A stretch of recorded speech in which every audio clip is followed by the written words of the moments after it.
a couple of weeks away now from back to school season, and many families are still collecting all those classroom supplies.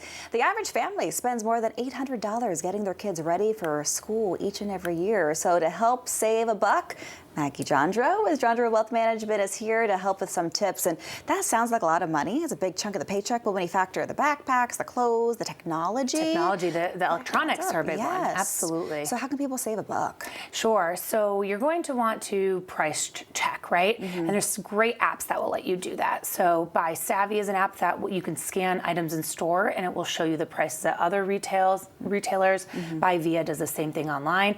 And one I really like is Camel.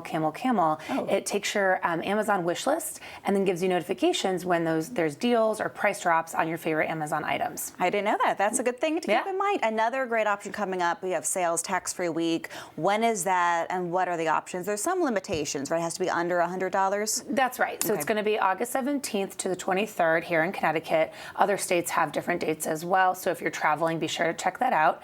And yes, it's $100 or less for clothing and shoes, for most clothing and shoes.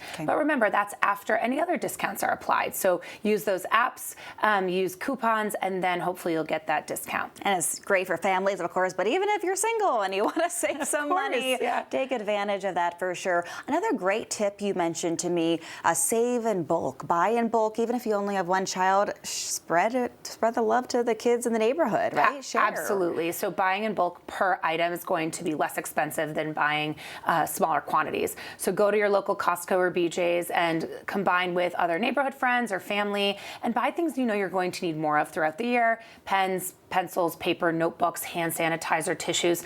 You're going to run through that pretty quickly. So stock up and then also, like you said, share it with others. And just make it last a little longer. Let's talk about 529 plans, because I think a lot of people assume it's just designed for college, but not necessarily. That's right. A provision of a 529 plan, which is a really tax advantageous account to save for school. One of those provisions is that you can use up to $10,000 per year for K through 12 private education. So if you are considering sending your child to private school, you can certainly use some money there. Okay, that's very good. And also is deductible? Is it? That's right. So big tax benefits. On the state level here in Connecticut, if you participate in the Connecticut plan, which is called the CHET, C-H-E-T, you'll get a tax deduction on the state level. So if you're filing single, your tax is single, it's $5,000 of a deduction. And if you're filing jointly, it's $10,000 per year. Wow. So even if you, let's say, relate to the game and didn't save yet in the 529 plan and have a tuition payment to make this year, put the money into the 529 plan and take it out, a couple days later to make your payment,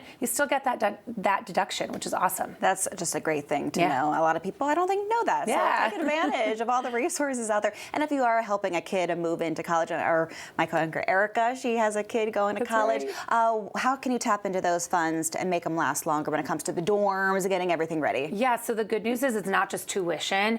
Like you said, it's room and board, electronics, and books that you can use that money for. Cool. Often the cleanest way is to send it directly to the school, but you actually can buy things yourself, keep the receipts, and then be able to pay yourself back from those 529 plans. And really, this is all about, when you talk about sending kids to school, it's about creating a budget, sticking to that budget, easier said than done, but it's really fun to get your kids involved, right, with that budget? Absolutely. And so when your child is going to school, I would suggest setting them up with a credit card that you're jointly on. Now remember, anything that they do will impact your own credit score, so it's important to have those conversations. But what you're helping them do is build their own credit. So when they're out of school and applying for their own rent or a new car, for example, they're going to have credit built up. 2, you're teaching them to be responsible. You can still see what they're spending on because it's a joint account.